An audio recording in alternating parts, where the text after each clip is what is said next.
सह्याद्रीच्या डोंगर रांगांमध्ये उभा असलेला कोंढाणा किल्ला स्वराज्यासाठी अत्यंत महत्त्वाचा होता.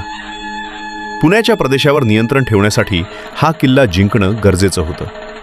पण त्यावेळी कोंढाणा मुघलांच्या ताब्यात होता आणि त्याचा किल्लेदार होता पराक्रमी राजपूत सरदार उदयभान राठोड. इसलस 1670चा काळ. स्वराज्य पुन्हा उभं राहत होतं.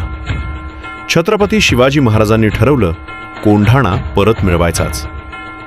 ही मोहीम सोपवली गेली महाराजांचे विश्वासू सरदार, सिंहासारखे धाडसी योद्धा तानाजी मालुसरे यांच्यावर. त्यावेळी तानाजी आपल्या मुलाच्या लग्नाच्या तयारीत व्यस्त होते. घरात आनंदाचं वातावरण होतं. पण स्वराज्याची हाक आली आणि तानाजी क्षणाचाही विलंब न करता उभे राहिले. ते म्हणाले, आधी लगीन कोंढाण्याचं, मग रायबाचं. लग्न सोडून ते रणांगणासाठी निघाले. कोंढाणा किल्ला सरळ चढाईसाठी अशक्य मानला जायचा. उंच कडे, मजबूत तटबंदी आणि सतर्क पहारा. शत्रूला आत शिरणं जवळपास अशक्य होतं. तानाजींनी एक धाडसी योजना आखली.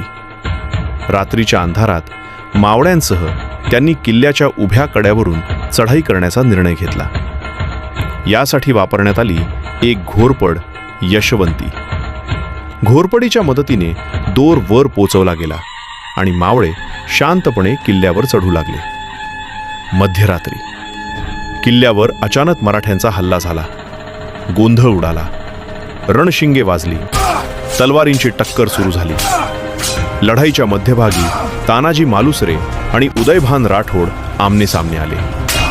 दोघेही पराक्रमी योद्धे. तलवारींचे घाव, ढालींचे आघात. युद्ध अत्यंत भीषण झालं. लढता लढता तानाजींची ढाल तुटली. पण ते थांबले नाहीत. त्यांनी स्वतःचा पागोटा हाताला गुंडाळून लढाई सुरूच ठेवली. शेवटी दोघांनाही गंभीर जखमा झाल्या आणि तानाजी रणांगणावर वीरमरण पावले. क्षणभर मराठा सैन्य खचलं.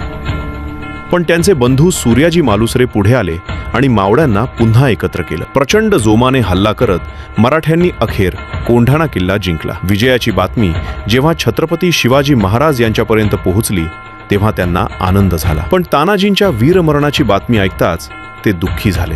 महाराजांच्या तोंडून शब्द बाहेर पडले, गड आला पण सिंह गेला. त्या दिवसापासून कोंढाणा किल्ल्याचं नाव बदललं. तो झाला सिंहगड. जय भवानी, जय शिवाजी.